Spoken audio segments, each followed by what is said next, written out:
Rise of the Dragon, a Blade Hunter mystery, is a point-and-click adventure game originally developed by Dynamix and then ported to the Sega CD by Game Arts in 1993. The game is notable for its high-quality voice acting, mature themes, and cyberpunk atmosphere, but has mostly fallen into obscurity since its release. The opening cinematic really sets the tone and atmosphere for Rise of the Dragon. We see a female buy some drugs in a shady club, and then die an agonizing death upon use. The sultry female voice, revealing clothes, and explicit drug use are not what you would expect from a Sega CD game, but I appreciate the adult themes. Right away, you should also notice the superb audio. Not only is the voice acting exceptional, the quality is outstanding. The voice actors sound crisp and clear. Reverb and echo are applied, giving a realistic soundstage, and there is a ton of ambient noise like traffic, muffled conversations, and door creaking. Things you would expect from a motion picture.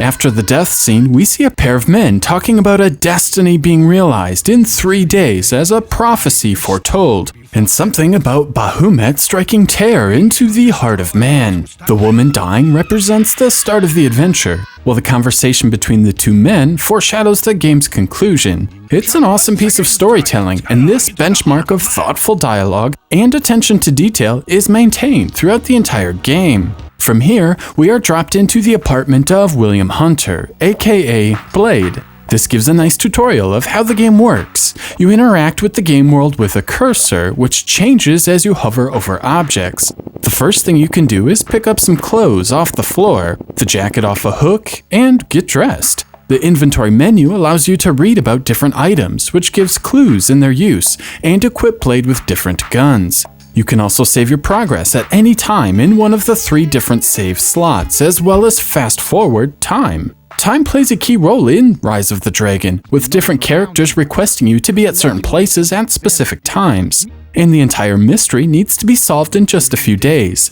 Destiny will be realized in 3 days after all. After coming to grips with navigation and interaction, we move on to another main interactive element, the Vidphone. Upon turning it on, then grabbing the remote, we can play different messages. It turns out the woman who died was the mayor's daughter, and the mayor has tasked you, a retired police officer turned private detective, with solving the case. He gives you a name and a place to start your investigation. From here, you go to the subway and can select different locations to visit. Some locations are rather simple, while others feature a variety of characters and multiple screens to visit. As the adventure unfolds, new areas are accessible, giving gentle nudges on where you should go next.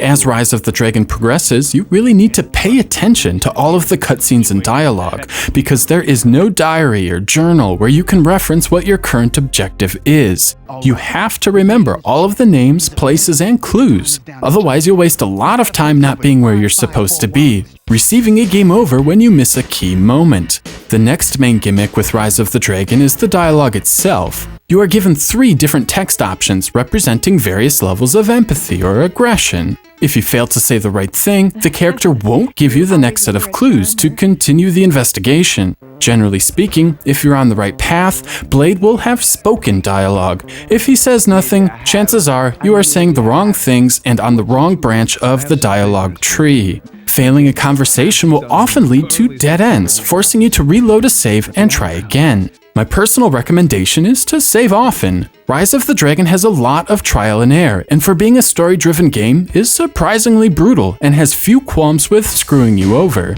If you are not diligent with utilizing the save slots, you may end up repeating large sections of the game. Being an adventure game, there is plenty of exploring and puzzle solving to be done. One of the first messages on your Vidphone is from your girlfriend Karen, who advises she has your keys. You then have to visit her at work, retrieve them, and then use the keys to unlock the cupboard back at Blade's apartment. Inside the cabinet are some explosives and a wire testing kit.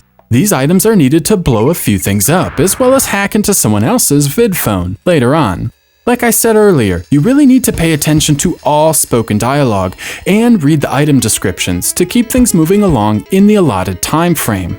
Now, I'm not sure if it's my lack of familiarity with this game type or if Rise of the Dragon is especially cryptic, but at times I really wasn't sure what the game expected of me. Your tolerance for wandering around or just using a guide will likely dictate how much enjoyment you will have playing Rise of the Dragon. There are a couple of side-scrolling levels, but these are brief and not especially good. For me personally, I enjoy the change of pace Rise of the Dragon provides. Exploring 2053 Los Angeles, talking to colorful characters, clicking on various objects, and trying to figure out when to use certain items is a fun and relaxing experience. Rise of the Dragon also does a great job of being an engaging murder mystery without being needlessly complex. The intricate story with the deadly drugs and Bahamut is worth the price of admission. The overall atmosphere is clearly inspired by Blade Runner, and if you're into early 90s cyberpunk, you'll probably dig the futuristic representation of Los Angeles and the various subcultures.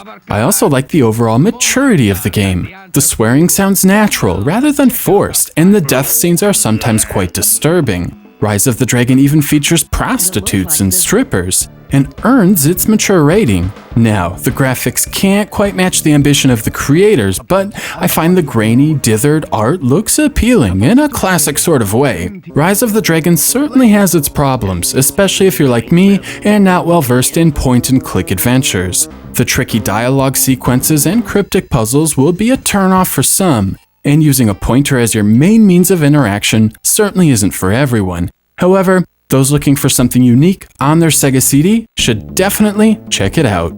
3 out of 5.